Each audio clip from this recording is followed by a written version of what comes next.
You're listening to Witch Wednesdays, a semi-weekly podcast source for all things witchcraft in the modern world. Join your host, Steph, on Wednesday mornings to chat about seasons, Sabbats, and all new witchcraft topics to help you make your life more magical.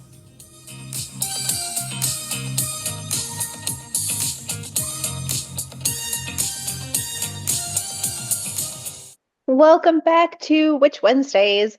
I'm Steph, and I have a guest here with me today talking about a beautiful new tarot deck that they created. So I am going to, first of all, turn it over so they can introduce themselves, let you know where you can find them online, and then we will start talking tarot. All right. Well, hey, everybody. I'm Kristine Gorman, and you can find me online at Visionary Woman Tarot. Launching my website soon. So that's www.visionarykristine.com. And that's, of course, Kristine with a K, because I was born in the 70s. And that just happens to be how it went. But I am a long-time professional tarot card reader, artist, teacher, educator, writer. And I just happen to make 78 channeled images into a deck. It's just a really amazing thing. So what a wonderful feat and accomplishment that must be for you. Yeah, thank you. I mean, being a longtime reader and educator as well as an artist, you kind of would think that, oh yeah, she's going to make a deck. It's a no-brainer. But that's just not how life works. I think that the real guts, right? Like when you're trying to cook something, it's the stuff at the bottom of the pot that you need to like make the gravy, and you have to have this certain life experience to be able to really share wisdom that's universal and helpful, creative and productive. And so it wasn't until that kind of happy trifecta for me just got in sync. And then all of a sudden I had this epiphany. I knew what I was going to do. And then I sat there and I said, well, what's my theme? I'm so Gen X. I was like, there's no theme, don't put me in a box. Don't even try to do that. And I had this vision of Rachel Pollack, my mentor, being my world card. And so I called her up and I was like, oh my God, would you be my world card? And she was like, yes, and that's just how it started. I mean, that's really nice of her too. She was so jazzed. Yeah, she was like just excited to support. And and as I joke, Rachel loved me, for sure. But Rachel really loved my husband. And they have the same brain, and they just like really hit it off. So it was one of those things where just harmony of kismet, forces. And I love that. Oh, is your husband featured in the deck or just Rachel? And Rachel's the only portrait in the deck. James Baldwin kept on popping up into the King of Pentacles. And I kept on, anytime I was creating a figure and it looked like somebody, I kind of wiped it out, and that happened many times because I wanted Rachel to be special in that way. But James Baldwin kept on popping up and I was like, oh my goodness. So it's not really a portrait of him, but you could see him in there. You totally can. Amazing. So anyway, that's how it goes. So for the listeners who don't have this deck in front of them just yet, what is it that they can expect from your imagery here? Emotional wisdom. Their original paintings are oil on board. And so they're rich in color, they're velvety, but they have this powerful vibe. So my clients often say, you read under the cards, what is the core of the emotional, practical, everyday thing that I have to deal with that's connected to these cards. That's just the currency that I communicate in. So it is something that okay, let's learn this lesson for the day. Let's try to conquer the things as best we can, and, getting the most information we can. So it's like when somebody doesn't have it in front of them and they're like, gee, there's so many tarot decks, why would I get this one? Well, it's going to bonk you on the head. One, it's you have to be wanting to seek some truth about your awareness, your evolution, because it's like a magnet. You just kind of go right in, and it's like Mary Poppins in the chalk drawing. I know you say that this deck has been your life's work. How long did it take you to do all of this artwork? Because it is very detailed, and it's just as somebody who is not at all an artist, this would take me longer, more years than I've been alive. Yeah. So it's been many years. I would say 5 that I've been working on it, and having family and a kid. It's like that's never front and center. It's like life gets in the way when you're busy making plans, right? John Lennon. So it's like it's at least 5 years in the making. But again, they're channeled, right? So it's like I would have a dream or a vision, and then I'd get right to it. And then when I signed with Red Wheel Wiser, all of a sudden it just kind of came like a lightning bolt, but many at one time. And the funny thing is that Rachel's painting flew off the wall. And I was like, okay, my husband, Shotzi, I was like, so what do you think that means? He's like, you need to get your stuff together and you need to finish that deck. And I was like, oh, okay. Yeah, that sounds exactly right. And so that's kind of all of a sudden it just came out in a current of awesomeness where I clearly was conduit, but like almost outer body experience. How did you work on that? Because they are cohesive. Like you can tell that, it's the same artist, it's the same deck. They work together. So did you create that one at a time, start to finish, or did you just no? I really, my nature has no structure, and to think about going in order just gives me hives, and I think that I for 6 of cups, for example, there's no cups in the card. I watched Chef's Table is a Netflix series that I highly recommend.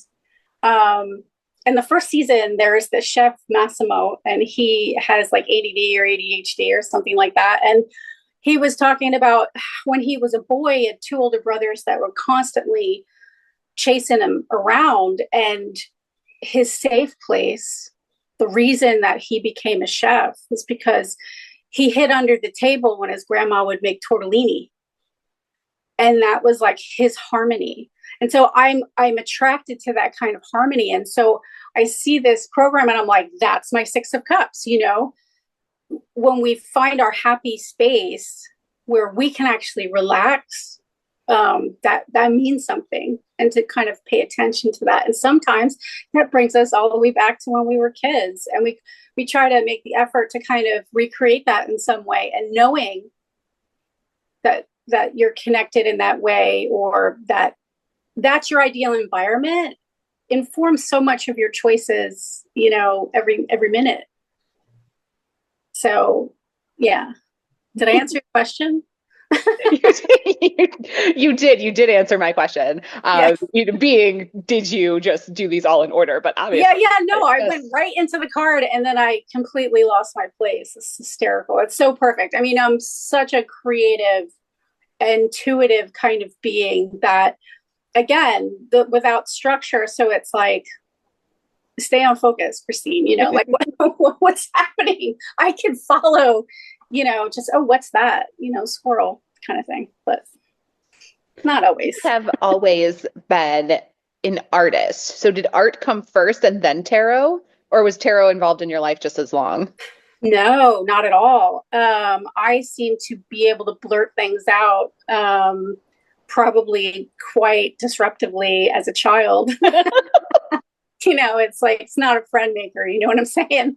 And I believe it or not, I was like a little jockette when I was a kid. My dad was a football coach and, coach language or whatever. And I was in a car accident in high school and I was not allowed to run anymore. They I bumped my head and they they said, you can't run. And I was like, okay. Oh, wow. How does that work exactly?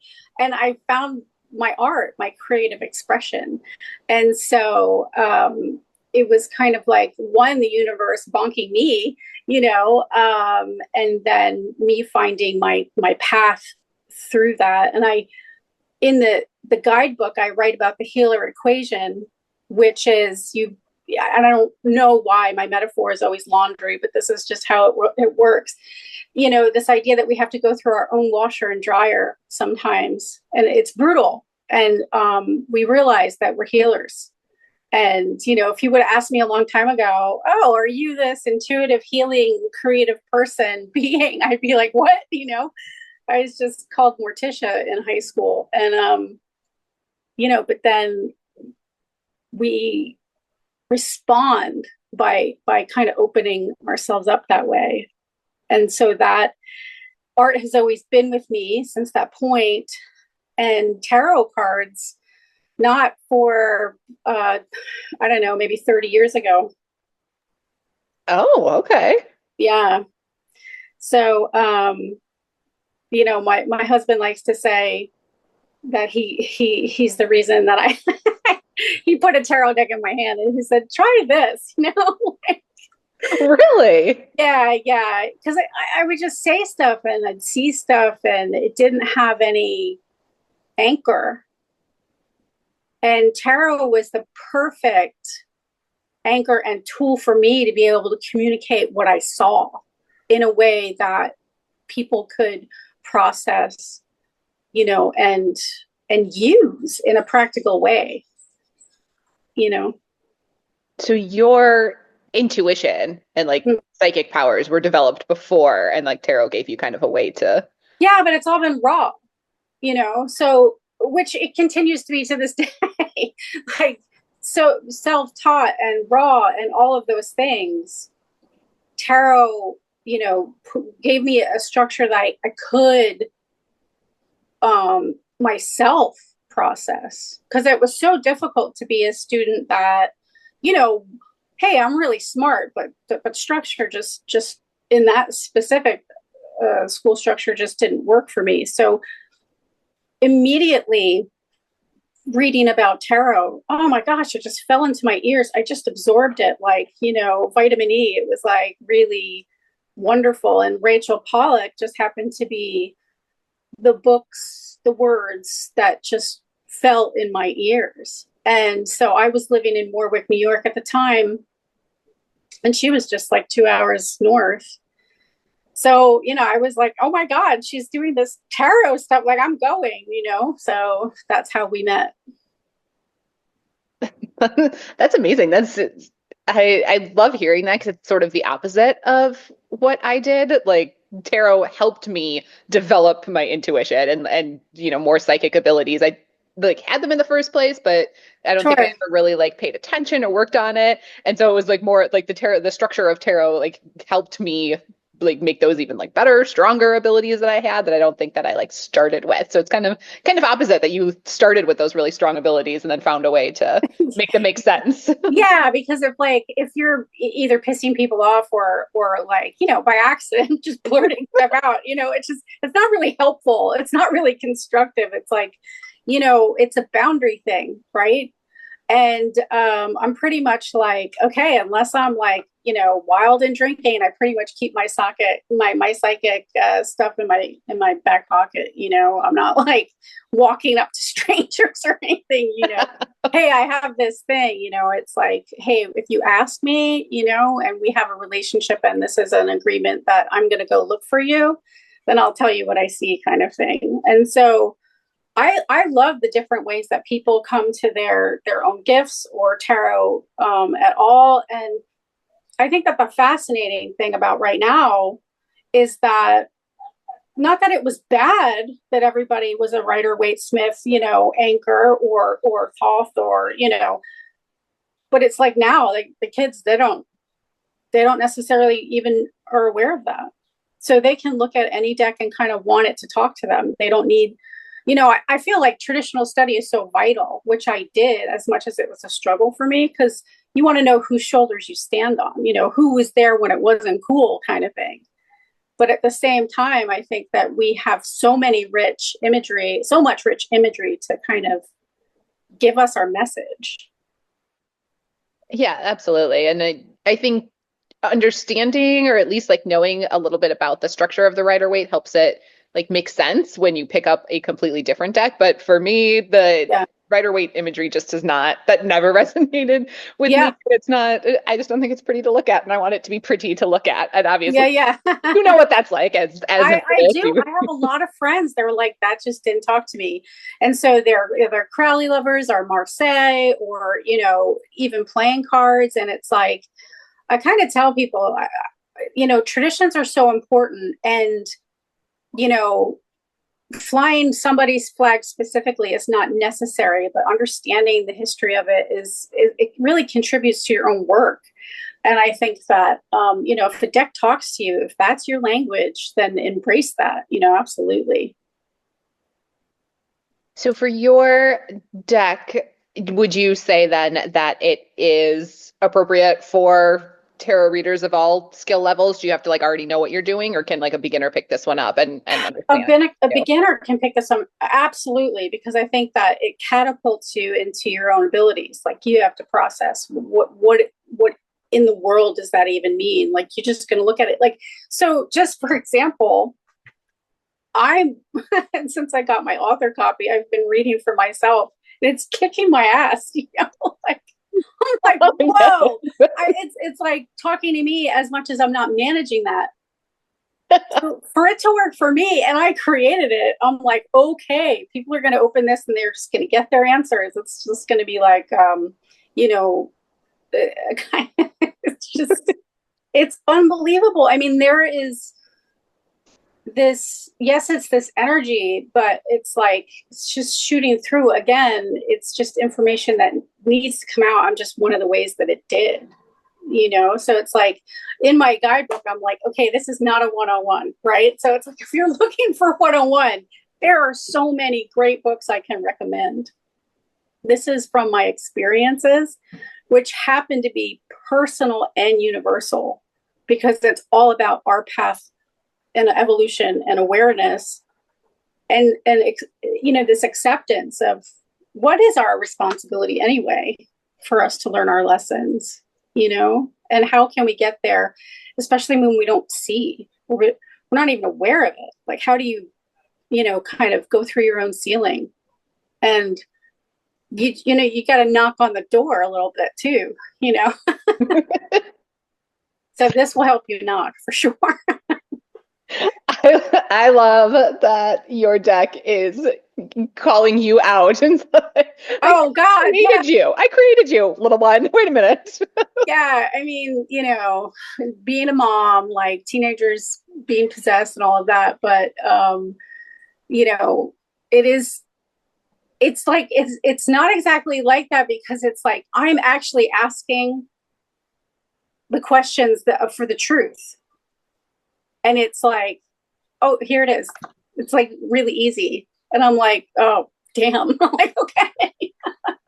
So it's like, yeah, okay. You're very blunt. I got it. You're very to the point. Yeah, that's actually my voice. I get it. Okay. So it's pretty funny. So maybe it is a little bit like, even when your kids are like, but mom, it's like, but I think that like I've read people that I might not have, chosen to share a space with, right? Like I have, as a longtime reader, you have to kind of push those aside, right? Those personal, like connections. Like I read my own mom, you know what I mean? So it's like, you have to kind of push all that aside and say, okay, I'm just going to read the cards.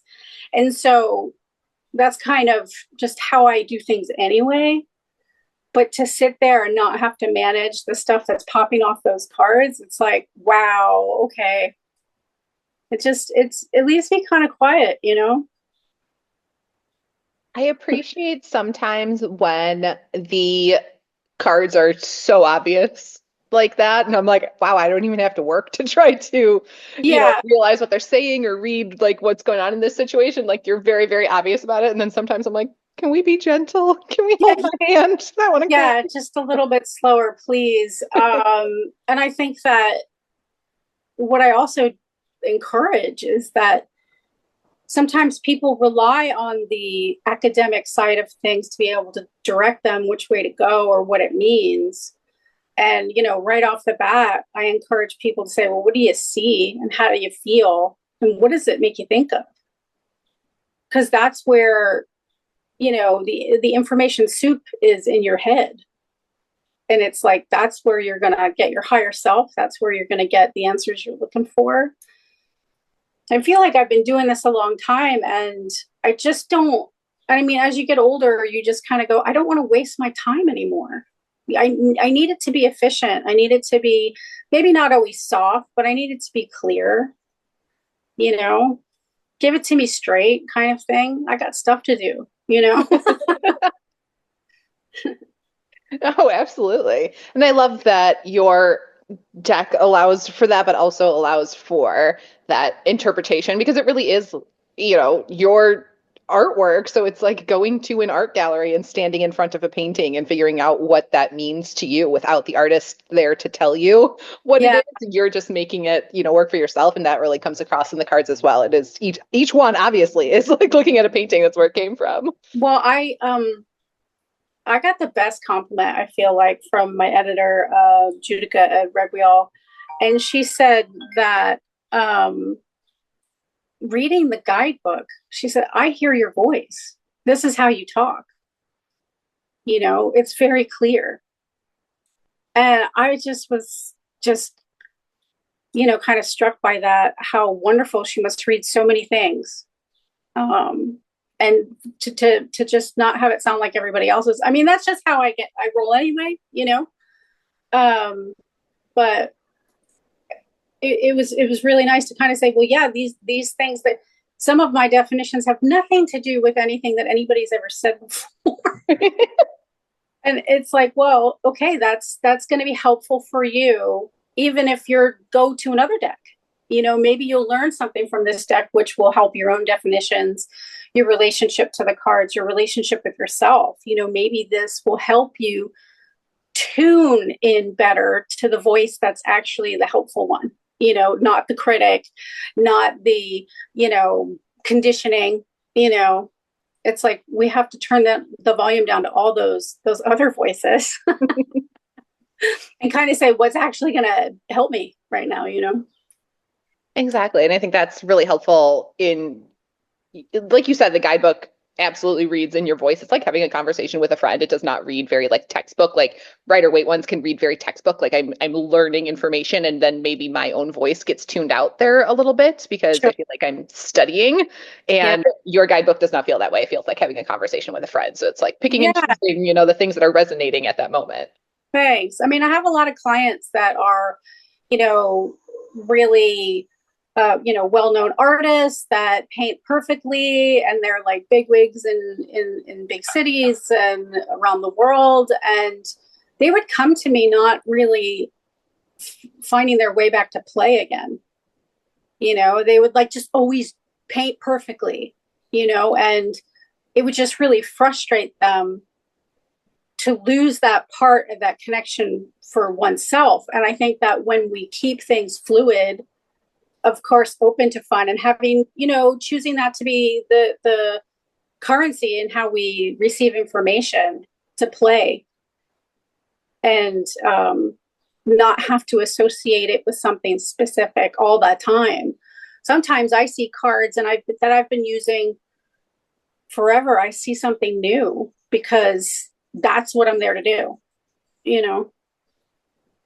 Absolutely.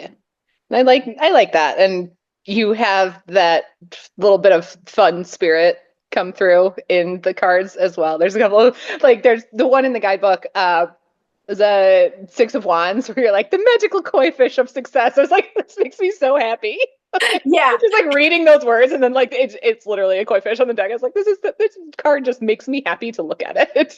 That's hysterical. I paint large scale koi fish, abstracts. That's my kind of other hat, where it's my painter kind of name is Koi Girl Art, KOI. And my husband built an enormous koi pond in his house, like 4,000 gallon, like waist deep kind of, and we had many, many fish, probably like 40 fish, and they were all enormous. And so through that experience, I was able to not only paint, but be able to, just like the cards, right? Be able to communicate to people an energy, a way of feeling. People who buy my large scale work, they want that energy in their environment, whether they know me or not. But it's kind of like, I'll have what she's having, from Harry and Sally, and it's like, that's great. You want to create not a designer happy environment. That's not what I mean. It's like, you want to feel good when you're reading, when you're looking. You want it to reflect, that kind of encouragement for you to be your best self. And I think that that's kind of so much of, why my purpose on the planet, I love that. I'm really excited that the magical koi fish card stuck out to me in particular, and that's like your signature. Yeah, it is. That is cool because it's amazing. So much fire in my planetary alignments, and so being able to paint all that water and fish, there's so much that they say. So that's kind of how I create balance. I got a lot of water in my chart. Maybe that's why I like yeah. the fish so much. I'm drawn to it. Yeah. I mean, I had just received the deck, and I talked to my friend in Florida, and she was like, well, just pick a card for me. Like, what's the first card that pops up, And immediately it was the card where I'm sitting painting the deck. I was like, you got me. That's hysterical, So, magic. Yeah. Now that you have the deck in hand, do you read every day? Is it a regular part of your practice, or do you pick up like other decks to take a break? So that's really kind of a funny thing with me. Like I didn't throw cards every day, certainly not for myself. This is like, I'm reading cards for other people every day. And I use, before this deck came out, I used Cat Black's Golden Tarot. It's the only deck I use with clients. And so as much as I have so many friends that put like 7 or 8 decks on the table when they're reading, and that's great, whatever works, because they do have different voices, and it's all helpful, right? But since I got my deck, I've been throwing them every day for myself. Oh, and it's like, it's Christmas morning, but it's like also really important. And it's really intense too. It's like, it's not just skipping around. It's like, okay, that thing right there. Yeah. Uh-huh. I'm like, oh my God. Okay. So yes, in my practice, I've been doing it every day. And I also, throw the I Ching quite a bit. And that has been a touchstone for me, serious touchstone. And so I throw the I Ching and I read the definition, and then I pick up Benabel Wen's translation of the I Ching. Oh my goodness. It's amazing. I can't say. How long does it take you every day? Oh, I'm quick. A big card, or just like a quick read? Yeah, I naturally go for 3 cards. And when I want to get something a little bit more elaborate, I go to 9. Wow. Yeah. And I just feel like my brain automatically makes all these structural associations that change with every time I throw. And so fun fact, right? I don't use spreads when I read for clients. I'm just throwing cards down, not necessarily willy-nilly, but it's just I'm throwing. 3x3, that kind of thing. But when I need to actually answer my own personal question, I have to do a spread. Again, I need that little bit of structure so that with clients, I can kind of go off into wherever I need to. With myself, I'm like, okay, it has to be really specific so I can answer my own question. And so I've created all these spreads every time I need to answer something. And so I kind of accumulated them. It's going to be part of my next published work, which is top secret at the moment, but it'll be revealed soon. Oh, that's really exciting. I didn't even know that you're going to have another work. That's amazing. Yeah. So I'm actually working on 2 top secret projects, which I will let you know as soon as I'm able to talk about them. Oh, that's very exciting. Congratulations. Yeah, thanks. It's pretty cool. I cannot wait to hear more. Yeah. So, I have a lot of very positive, constructive stuff to kind of look forward to. Well, that's fantastic. Yeah, thank Wonderful. you. I cannot wait to hear. Yes, it's like very exciting. So, everything it gets released in like a different way. Every deck has its own personality. And so I've been sharing some images from Visionary Woman Tarot for the last 5 years, and they kind of just have been multiplying on my wall. I have all 78 now, just like in a row. Along the wall, which if you go to my Instagram, you can see the background often. They're in there. And then, each personality is something different. So I think that surprises are good, and we need all the positivity we can get in these times. Absolutely. 100%. Yeah.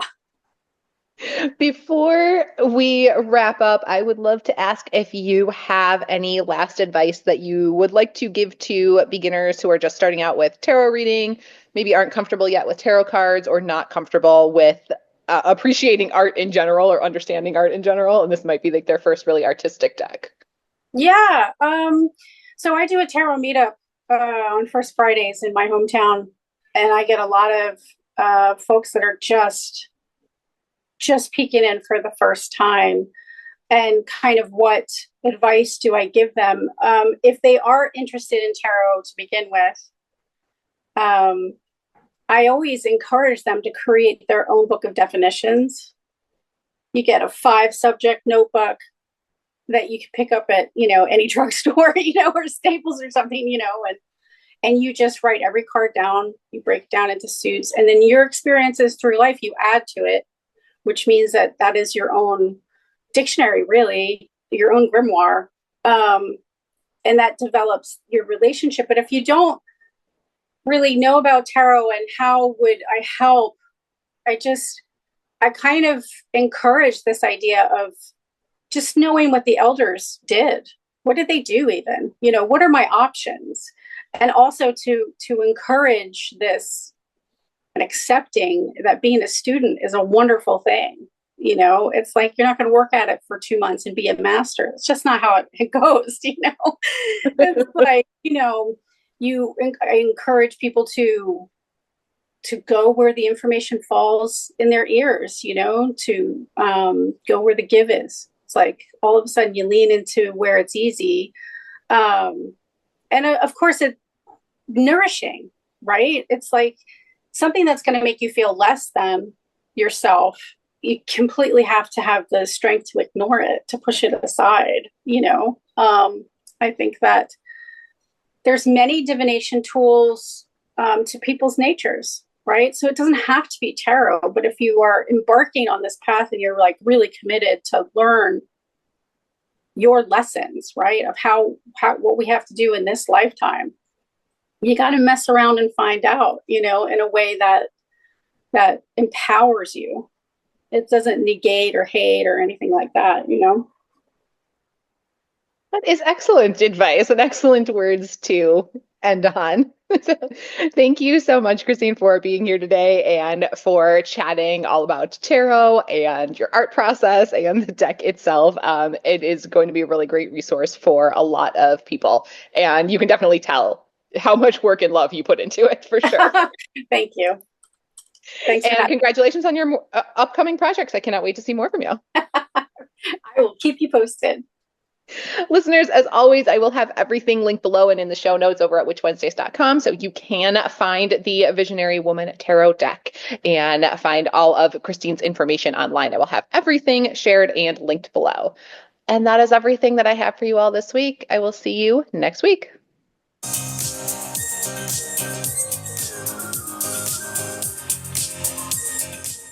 Need even more witchcraft in your life? Subscribe to Witch Wednesdays on Patreon and YouTube for all types of exclusive bonus content like spells, recipes, book reviews, and more, or even order personalized tarot readings and spells. Be sure to follow on Instagram at Witch Wednesdays Podcast. And you can find all these links and more at witchwednesdays.com.